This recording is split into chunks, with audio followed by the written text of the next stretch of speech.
Good afternoon. My name is Toby Blunt from Foster & Partners, and today I just want to share with you a little bit of the background to the design for the Mohammed Bin Rashid Tower. The site is actually quite a large site. The overall development is something in the region of 6.5 million square feet, and the Mohammed Bin Rashid is one tower of three that sits on a site which covers almost a city block in its scale, very close to the Corniche, a prime site in Abu Dhabi. One of the things about Abu Dhabi at the time we were there was that the limitation of the building height was something in the region of 20 stories. And as you can see from this aerial photograph, much of a city grid that it was planned around. So from the outset, the client wanted us to create a landmark for the city, something that could be seen from afar and made a marker on the city skyline. So this was an early image where we sort of portrayed that. But to get to this point, we had to understand a little bit more about the site, and the history of the site was very important. It was very important because this site was the site of the central market, the traditional souk that had been there from the very early days in Abu Dhabi. And the country wanted to recognize the importance of this building and this marketplace. And we had to think about how the building was going to respond to that sort of, to that location. So today, very briefly, I'll talk about a little bit about how we conceived the basement or the podium areas, the retail areas, the tower itself, how it comes out of that, and also the tops of the towers. The early part of the project, it was a competition that we won, and it was a very intense period. And in fact, we were very, very limited with time. The client had a lot of program pressure on him. So we had to sort of charrette and build a team very, very quickly in a very intense period of time, and came up with a design very early on that ultimately took us right the way through to the end of the building. As I mentioned, one of the important things for us was to understand a little bit about the culture of the place. And these images start to portray a little bit about what it was like to be in that sort of shopping environment, what it was like to be in a traditional souk, the quality of the light, the way in which the vendors put out their wares and display them, the density of the street, the narrowness of the spaces. And this sort of research was something very important, the way we think about how we created the retail elements. And these early sketches start to express those ideas, that kind of grain that comes through in that sketch. And then we transform that into visualizations, again, to try and represent that cultural feeling that we were trying to get at the base of the towers. And these early models start to see where the massing came, with these blocks with narrow spaces in between them, where we would ultimately run the streets, these narrow width streets that run through with the retail blocks around that. And then the towers themselves integrate with this podium base and come up out of that.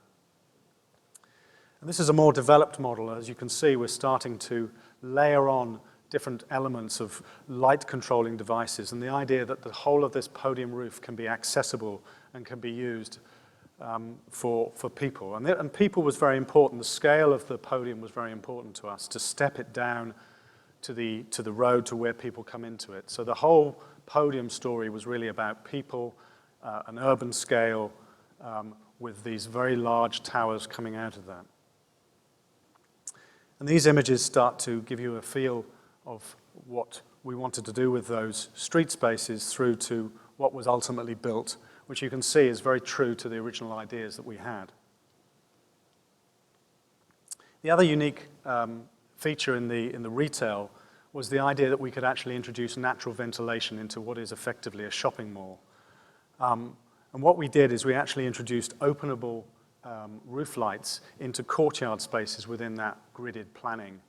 And those courtyard spaces were operated by a Halvorson-type roof that opened and closed. Now, Abu Dhabi is very, very hot in the summer months, but actually in the winter months it's quite a pleasant climate. And so the idea of actually opening up spaces in this retail to ventilation was quite a challenge and quite a different thing to do, but was taken on board and has been very successful. The other thing that was important was, in order to meet the aspiration of the owner and their culture, we wanted to work with an artist who understood a little bit more than we did about traditional arabesque art and patterns. And Jean-Marc Estera was brought in to work very closely with the team to develop patterns formed from his knowledge of how this art form is derived. And we introduced with him these patterns into the external cladding of the lower parts of the building, which you can start to see here in the completed building. Quite a unique array of different patterns and elements that give a variety to what would normally be perhaps a fairly blank wall on a retail space. So onto the towers.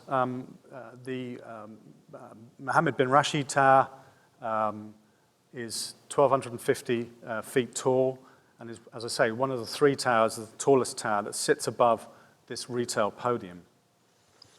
The planning of the tower was really to try and create, it's a central core building, but to try and create as many apartments on the perimeter as possible. The orientation of the tower I'll talk about a little bit in a minute, but the planning of the flat planning was actually quite rectilinear, with the idea of this sort of curved, almost like an alvar alto vase that sort of wraps around the edges of the plan. And the idea was to try and allow perhaps winter gardens or balcony spaces to be on these curved edges. There were a mix of different apartment uses as you go up through the tower, and then on the very top, the amenity spaces with a pool and a gymnasium. The other thing that we wanted to spend a lot of time on was thinking about how could we create a sustainable story with the towers themselves. Ultimately, these were very tall, functional towers, but we did a lot of studies, and these studies show an ecotech model which identifies how we orientate the towers. Now, the owner wanted to orientate the main tower, the residential tower, with the maximum views, and unfortunately for us, that orientation was not the ideal orientation for the climate and for the sun angles. So one of the things that came apparent with the studies that we were doing was the fluting on the edges of the tower actually gave us a benefit. It actually reduced the direct solar gain onto the tower because it's self-shaded. Where the flutes were, you actually got self-shading. So we ran studies on a smooth tower and then one with flutes on it, and we found that there was a significant reduction in the direct solar gain on the facade. And on the tops of the towers, on the right-hand side, we actually cut the tops of the towers to face the most brightest part of the sky, with the opportunities of perhaps introducing a photovoltaic array there and using that as an energy collector. Some of the facades were complex. The office facade was an Abluft, three-skin facade. And we also wanted the idea of introducing solar thermal tubes, again, on the areas of the towers which had high thermal incidence. Some of these things weren't unfortunately put into the building, but the intention was there, and there's obviously the opportunity to do these things perhaps at a later date. The other thing was to whether we could use the shape of the towers to actually affect some of the local wind that was blowing. Abu Dhabi is very still and hot. The personal comfort is a problem. So can we actually use the tower forms to create downdrafts that could bring wind down into the pedestrian level and actually enable the felt temperatures to be slightly reduced as the airflow moves against people? As I say, the tops of the towers are a very unique cut because we have this curving facade and we sort of sliced it through, which creates this very unique and interesting form at the top of the tower. And this was also, as I say, where we were going to put all the amenity spaces.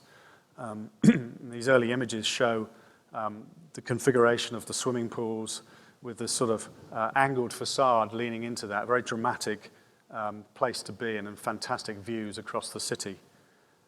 And here you can see the planning of that top level and the almost complete pool areas in the top of the tower. And these views show, during the construction, showing how spectacular those views are. The base of the towers, again, was a very important element. How do these large towers come down and hit the ground? We have this very regular grid of the retail at the base, and this slightly willful curving facade, very, very different to the regular grid of the retail. And almost like a skirt, it sort of lifts itself up slightly and shows a very elegant ankle that connects down into the retail spaces. And here you can start to see the form of this, and Bob Halvorson will talk a little bit more about how the structure was conceived. The facade itself, we used a highly reflective facade purely to meet performance requirements. Something like 50% of the direct sunlight coming into the building is reflected back, thereby reducing the amount of energy loads into the building. And whilst the tower looks particularly glass-like throughout, there's actually only 60% of the building is actually see-through glass. 40% is solid areas. And that was done through a process of analyzing the amount of solar incidence onto the building and balancing between how much we could let in for visibility for residents and how much we could make solid through spandrel panels. Each of the apartments has openable windows. The windows open very slightly, but again, it gives the owner the choice during the winter months to actually open a window, quite unique in a high-rise tower, but give them that opportunity to bring fresh air into the apartment during those appropriate months. And so this is the completed configuration. 2 of the towers have been completed. The 3rd tower, the hotel tower, we're hoping will start construction soon. So I'll hand over to Bob and talk a little bit about the structure. Thank you. Before I start, I thought I might mention that Jorgum's WSP office in New York and my office in Chicago, which is now a part of WSP, has a pizza bet going on your voting. So as you vote, remember that your vote is in part a referendum on the quality of pizza in the 2 cities. Well, as Toby mentioned, this first week or 10-day charrette in Foster's office in London was incredibly intense and creative.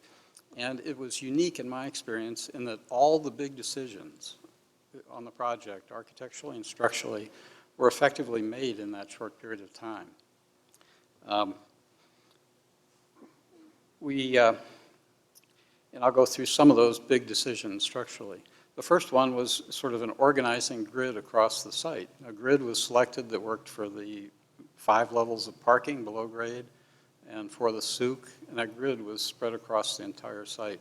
So in quick order, we had a reference system for where things would be.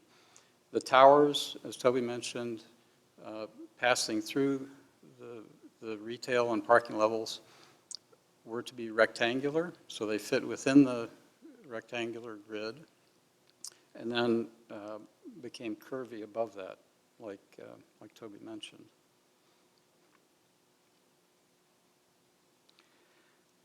Another big issue that we had that we spent some time thinking about was the slenderness of this tower. There essentially were no limits. There was no height limit. The floor area could be distributed any way we wanted. And so we were trying to decide what is the right proportion for this tower. How tall should it be or how short should it be? So in the end, it boiled down to, and I might add, these sketches were made at the time. So I'm showing you sketches and diagrams that were made during that week-long period. So we estimated the amount of concrete that would be required in the structure for different slenderness ratios. You know, at 8-to-1, there was sort of no premium for height. At 10-to-1, it was more, and so on. So we finally wound up with a slenderness of about 13-to-1, which is a very slender building. It's about the same ratio as standing an architect's scale on its end. In terms of the typical floor in the tower, the primary interest was maximizing the amount of vision out of the perimeter of the building and the amount of light that came into the building. So on the sketch on the left, this was our concept during that week. We would have a core in the middle. We would have thin columns that were hidden in the walls between rooms. And on the upper right there is the final version. So, you know, after another year or year and a half of intense design and detailing and so on, basically the original idea was kept. You know, a few weeks later, the inevitable value engineering question came up. So we created some other sketches of different systems. involving frames around the outside or mega columns on the perimeter. One in the lower right there we called the Gaudi scheme, which I thought was a lot of fun. For some reason, the contractor didn't like it, though. But after going through that, we basically wound up exactly where we started. And so there are essentially no obstructions on the perimeter of the building. There's no spandrel beam. The columns, instead of being big blobs on the perimeter of the building, are thin and fit in the partitions between rooms.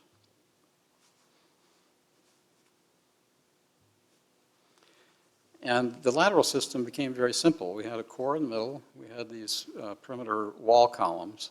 And basically all we had to do was link those together to engage the entire building in resisting overturning forces. So again, on the left, without a whole lot of analysis at the time, we thought that perhaps 3 levels of outriggers and belt trusses might work. And again, after a year and a half of analysis and wind tunnel studies and everything else, the completed version is on the right. So at that point, we pretty much had our concept set. It was Toby and his people presented it to the client. He liked it. And this was the state of the site when we won this competition. The owner, developer, Aldar, had been excavating the site based on an earlier scheme. So their first question was, how soon can we issue piles? And they were thinking in terms of days and not weeks or months. Based on the regular geometry of the site, we were able to issue some piles for construction within a couple of months for some of the simpler areas. While that was going on, we did some pile load testing and were able to improve and refine the design of the piles and save some money for the future production piles. We did wind tunnel studies, and it turns out that the form of the building, with the curved surfaces and the sloped top, behaved very well in the wind, so we were able to do the building without any sort of damper. And the construction of the towers proceeded. Unfortunately, this was right during the depths of the recession. So the structure kept going ahead, but other trades were deferred. So we actually had to design the structure not knowing quite what the mechanical system would be, and to be able to attach the cladding to it later without any inserts in the concrete. Toby showed the top of the building. This was one of the biggest challenges. In addition to the sloped surface, that surface had to have a facade access track going around the perimeter of the roof. And like I say, that was probably the biggest challenge of the entire design. So that's a very short introduction to the structure. Thank you very much.